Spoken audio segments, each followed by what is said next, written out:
Paris, 12 mai 2022 par AFP pour Vibrer Rugby. World Rugby a désigné les pays hôtes des 5 prochaines Coupes du Monde avec 2 éditions, celle des hommes en 2031 et celle des femmes en 2033, aux États-Unis, les premières de l'histoire au pays de l'oncle Sam. Avant de visiter ce nouveau territoire encore inexploré, le rugby s'installera d'abord dans son berceau, en Angleterre, en 2025 pour la Coupe du Monde féminine. Viendront ensuite l'Australie en 2027 hommes et 2029 femmes. Puis les États-Unis donc. Aujourd'hui, nous avons désigné 3 nations hôtes exceptionnelles de la Coupe du Monde de rugby, l'Angleterre, l'Australie et les États-Unis, offrant une certitude sans précédent et une occasion unique de stimuler la croissance et le rayonnement du rugby dans le monde, s'est réjoui le président de l'instance, Bill Beaumont. La confirmation de ces destinations repose sur une nouvelle approche de partenariat pour l'organisation des tournois, qui favorisera un développement durable, notamment aux États-Unis et pour le rugby féminin, permettant au sport de réaliser son potentiel sur et en dehors du terrain et générant d'importants avantages socio-économiques pour les pays hôtes, a-t-il ajouté. Comme le football avant lui, le cousin ovale voulait avoir l'Amérique et il l'a eu. Près de 40 ans après la World Cup USA 1994 de soccer, le mondial de rugby se déroulera sur le continent américain.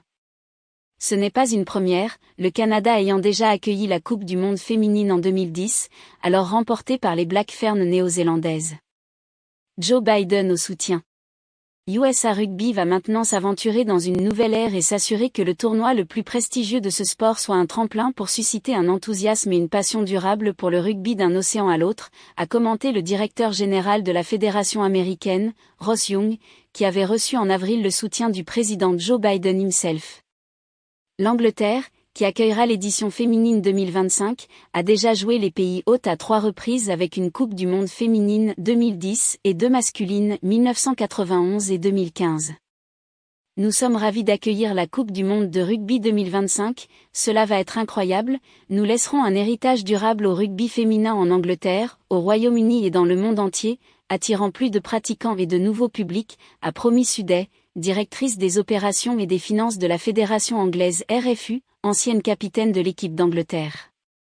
Comme nous l'avons constaté lors de précédentes Coupes du Monde à domicile, que ce soit en cricket, en hockey ou en netball, une Coupe du Monde de rugby favorisera le sport féminin dans son ensemble. Le tournoi aura également des retombées économiques importantes dans tout le pays, ajoute-t-elle, alors que l'Angleterre s'apprête à accueillir cet été l'Euro de football féminin. Ce ne sera pas non plus une première Down Under puisque l'Australie a déjà organisé le premier mondial des hommes en 1987 avec la Nouvelle-Zélande puis à nouveau en 2003. C'est un jour historique pour le rugby en Australie. Nous sommes ravis d'accueillir non pas une mais 2 Coupes du Monde de rugby sur nos côtes. Ça change la donne pour le rugby dans ce pays, une opportunité unique en son genre de revitaliser et d'assurer l'avenir du rugby ici et de voir le sport que nous aimons tous se développer et prospérer pour les années à venir, c'est féliciter le président de Rugby Australia, Amichem Selenan. L'édition masculine de 2027 sera la première dans l'hémisphère sud depuis l'édition 2011 disputée en Nouvelle-Zélande. L'Angleterre et le Japon avaient accueilli respectivement les crues 2015 et 2019. La France organisera la prochaine, en 2023. En s'exportant outre-Atlantique, la Coupe du Monde de rugby valide sa volonté d'expansion, après avoir déjà visité l'Asie, Japon, il y a 3 ans.